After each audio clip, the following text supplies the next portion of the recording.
আমরা বাঙালিরা খাইতে গেলে সব দেশি খাবার খুঁজি, তাও আবার দেশি রেসিপিতে, কিন্তু পড়তে গেলে আর গায়ে মাখতে গেলে খুঁজি হচ্ছে বিদেশি।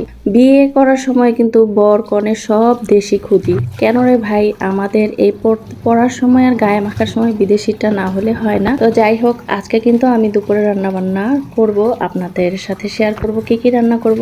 আমি ডিপ ফ্রিজে এইভাবে পানিতে ডুবিয়ে ফ্রোজেন করে রাখি মাছ, আর ইলিশ মাছের আইসটা ফেলি না, আইসটা সহ রাখি। আর এই যে বেলে মাছগুলো আইসটা সহ রেখেছি, আর এই দিক দিয়ে মাছের ভুঁড়িটা ফেলে দিয়েছি, আইসটা রেখে দিয়েছি, আর লেজটা রেখে দিয়েছি পরে যেন লেজ ধরে আইসটাগুলো তোলা যায়। এইভাবে আইসটা সহ মাছ ফ্রিজে ফ্রোজেন করলে মাছ অনেক দিন সতেজ থাকে।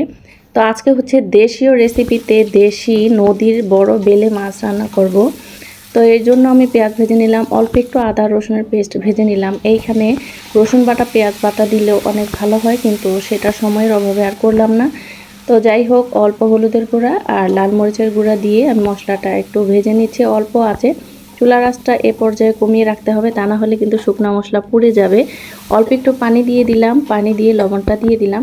লবণ দেওয়ার আগ পর্যন্ত দেখবেন মশলার কালারটা কেমন ফ্যাকাশে থাকে, লবণ দেওয়ার সাথে সাথেই মশলার কালারটা খুব সুন্দর চলে আসে।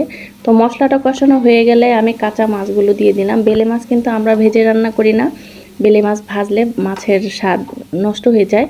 তো এই ভাজা মশলায় মাছটাকে একটু ভালো করে মাখিয়ে নিলাম, একটু হালকা নেড়ে চেড়ে কষিয়ে নিলাম। তো এখন মাছটা আমি তুলে নিব, বেশিক্ষণ নাড়া যাবে না, বেলে মাছ খুবই নরম, ভেঙে যায়।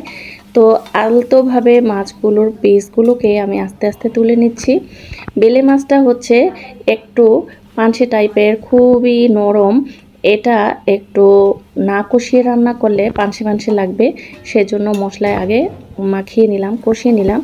অবশিষ্ট মশলাগুলোতে আমি ধুন্দুল ঢেলে দিলাম। ধুন্দুলগুলো আগে থেকেই ধুয়ে পানি ঝরিয়ে রেখেছিলাম। এখন এটাকে ভালো করে নেড়ে চেড়ে আমি কষিয়ে নেব। আর অন্য চুলায় হচ্ছে ধুন্দুল দিয়ে আলু দিয়ে বাচ্চাদের জন্য দেশি রুই মাছ রান্না করছি। আমাদের বাসায় আবার দেশি মাছ দেশি রেসিপিতে রান্না করতে হবে। বিদেশি খাবার খুব কম পছন্দ করে, তবে বাচ্চারা ফাস্ট ফুড চাইনিজ ফুড এগুলো মাঝে মধ্যে খায়, কিন্তু ভাতে মাছে বাঙালি আমরা, দেশি মাছ দেশি রেসিপি হতেই হবে। তো একটু ভাজা জিরা গুঁড়া দিয়ে দিলাম, তরকারিটা হয়ে গেছে। আর ওইদিকে ওই চুলাতে দুন্দুলটাও কষানো হয়ে গেছে। সেই যে তুলে রাখা কষানো বেলে মাছটা আলতোভাবে আমি ছেড়ে দিলাম। এখন বেশি নাড়াচাড়া করা যাবে না, মাছটা জাস্ট একটু তরকারিতে ছড়িয়ে দিয়ে যে বাটিতে মাছ তুলে রেখেছিলাম সেটাতে প্রচুর মশলা ছিল, ধুয়ে পানি দিয়ে দিলাম। তো একটু কাঁচামরিচ দিয়ে দিলাম যেন ঝাল ঝাল হয়, আর কাঁচামরিচের সুন্দর একটা ফ্লেভারও আসবে। তো ধুন্দুল থেকে অনেক পানি উঠে এসেছে, আর এটা সিদ্ধ হতে বেশি পানি লাগবে না, তাই আমি অল্প পানি দিয়েই তরকারিটা রান্না করে নিলাম। এই হচ্ছে আমার আজকের দেশীয় রেসিপি, দেশি মাছের তরকারি।